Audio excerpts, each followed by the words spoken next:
Hello guys, আমার নাম Tom Ghosh. তোমরা দেখছো ঘোষ ফ্যামিলি। সো আমি আজকে তোমাদের সাথে কথা বলবো ম্যাকআউটের ফোর্থ সেমিস্টারের রেজাল্ট আউট নিয়ে। ঠিক আছে, তো তার আগে আমি একটা হোয়াটসঅ্যাপ গ্রুপ করেছি ম্যাকআউটের। ঠিক আছে, ওখানে সমস্ত স্টুডেন্টস জয়েন হয়ে যাবে এবং তোমরা নিজেদের মধ্যে কথাবার্তাও ওখানে বলতে পারবে। ঠিক আছে, ওখানে সবাই নিজের মতামত দিতে পারবে, ওটা শুধু অ্যাডমিনের জন্য না।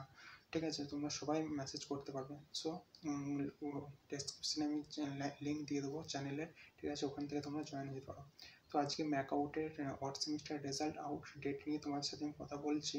ঠিক আছে, তো আজকে অর্থাৎ 10/2/2025, ঠিক আছে, বিকেল 4:30টার সময় ম্যাকআউটের ফোর্থ সেমিস্টারের রেজাল্ট পাবলিশ হয়ে গেছে। সো একটা অফিসিয়ালি নোটিশ এসে গেছে।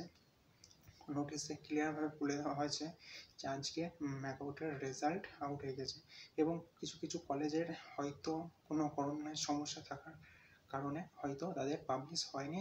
সেই যে সমস্ত কলেজের এখনও পর্যন্ত পাবলিশ হয়নি, সেই সমস্ত কলেজের স্টুডেন্টগুলো কলেজের স্যারদেরকে জানাও, স্যারেরা ইউনিভার্সিটির সাথে যোগাযোগ করবে। এটা একদম ক্লিয়ারভাবে লেখা আছে।